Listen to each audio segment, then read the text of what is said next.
हमारा कहना है।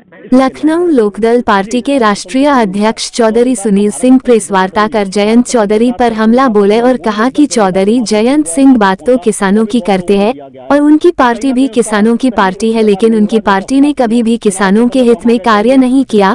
स्वशून्य चौधरी चरण सिंह की असली राजनीतिक पार्टी तो लोकदल पार्टी है, जो कि किसानों की लड़ाई हमेशा लड़ती है और किसान आंदोलन में भी लोकदल पार्टी की अहम भूमिका है।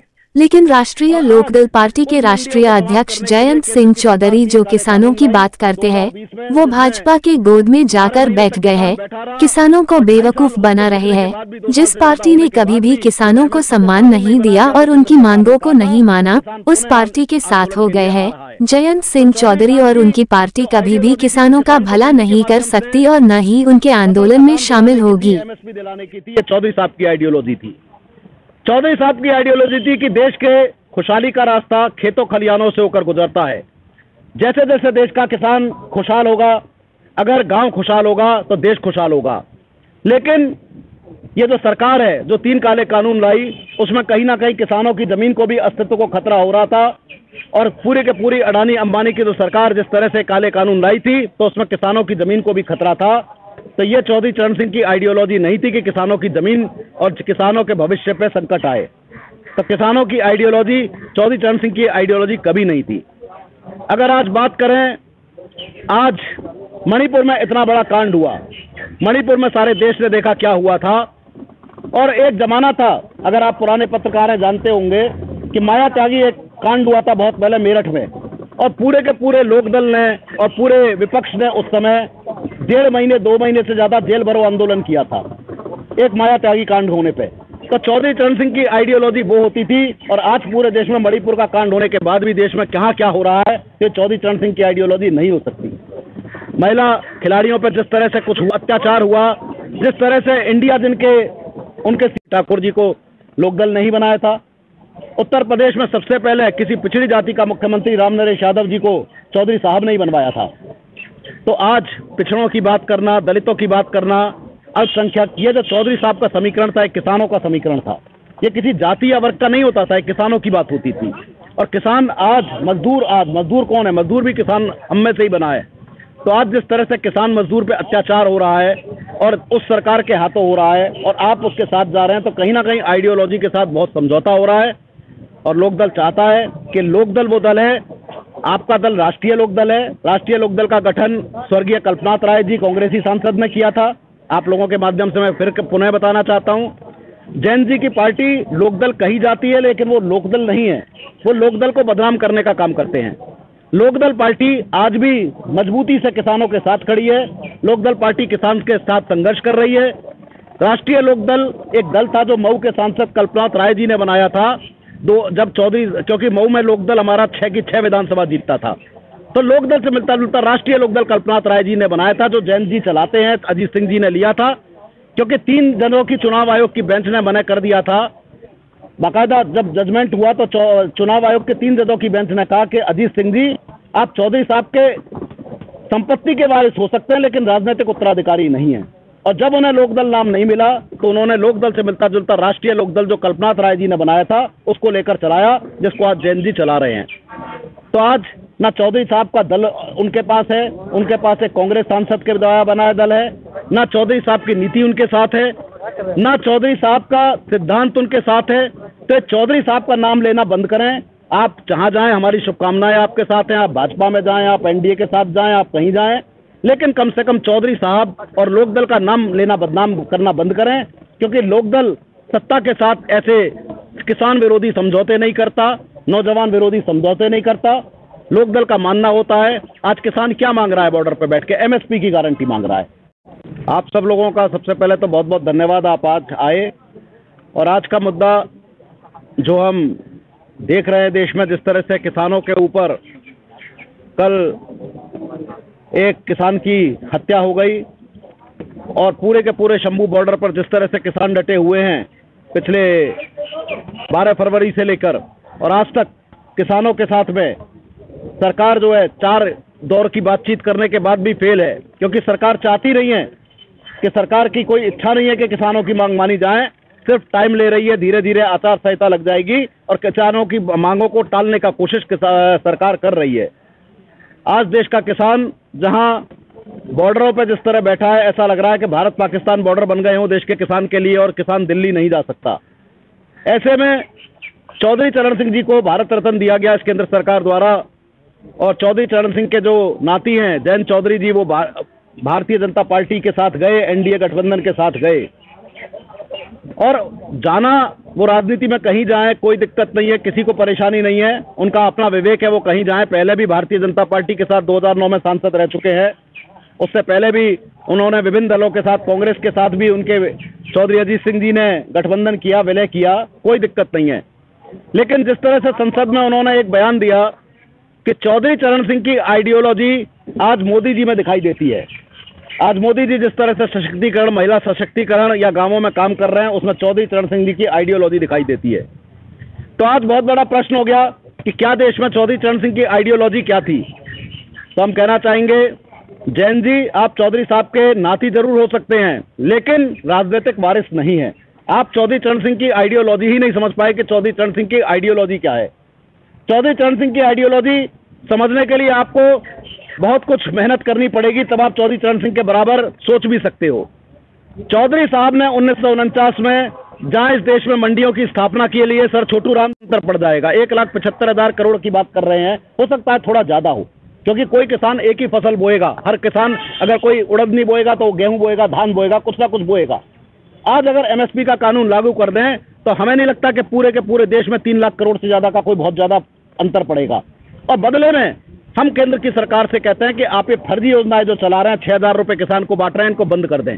आप किसान को हक दें, किसान को उसके फसल का दाम दें। ये जो 6,000 रुपए आप खैरात बांट रहे हैं, ये किसान को वोट बैंक के लिए मत बांटिए। किसान को हक चाहिए, खैरात नहीं चाहिए।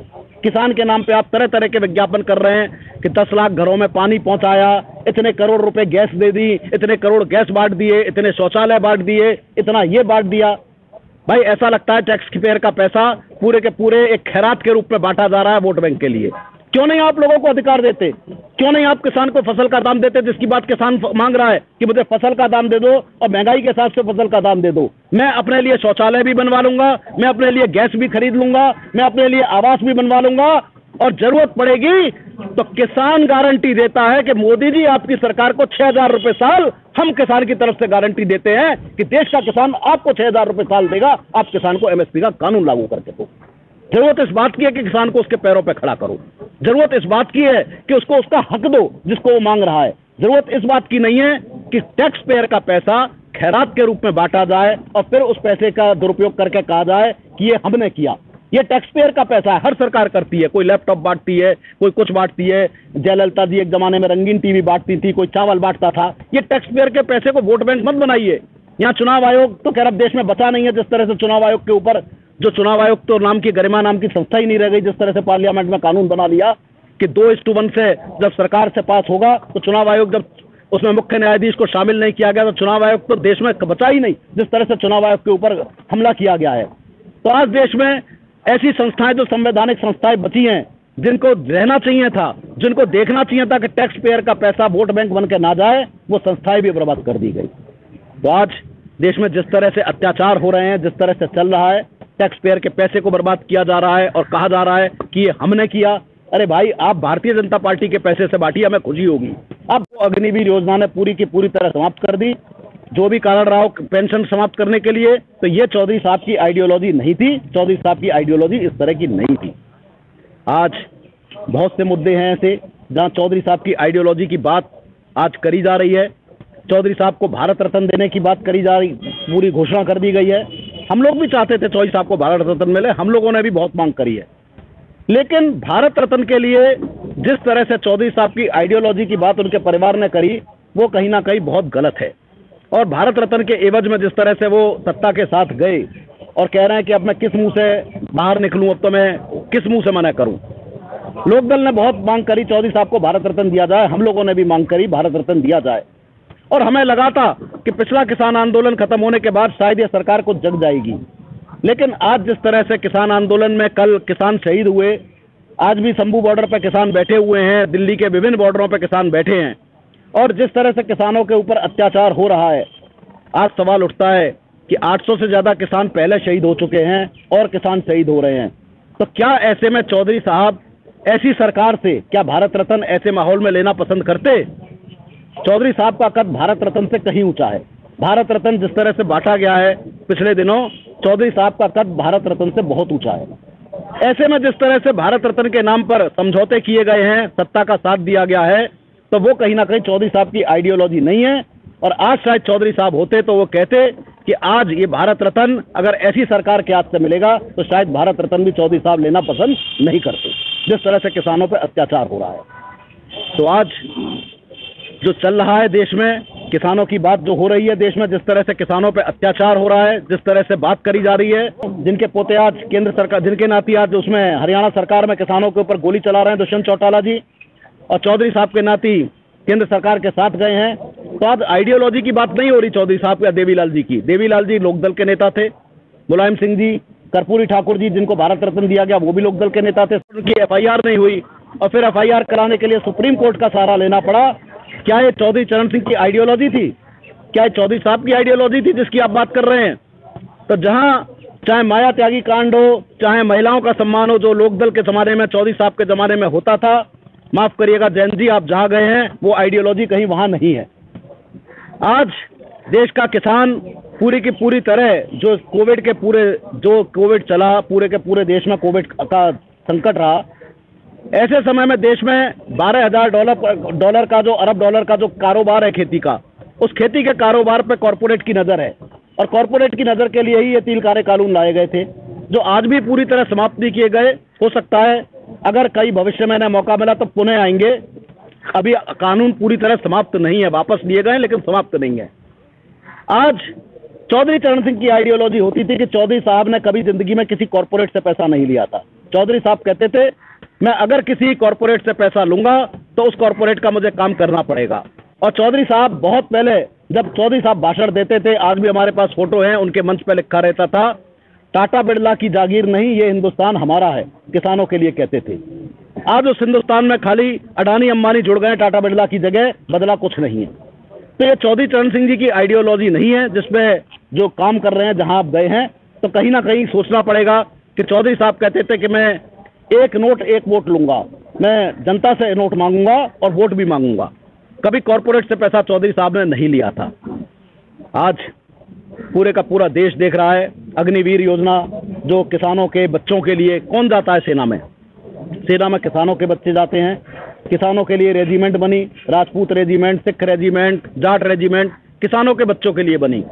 और जब किसान शहीद होता था, गांव में जाता था तो पूरी तरह सम्मान मिलता था। और एक बेटा शहीद होता था तो किसान का, उसका जो बच्चे का बाप होता था या वो होता था, पत्नी होती थी, वो कहती थी, बाप होता था कि मेरा दूसरा बेटा भी सेना को दूंगा। तो वो जो आइडियोलॉजी होती थी एक सेना में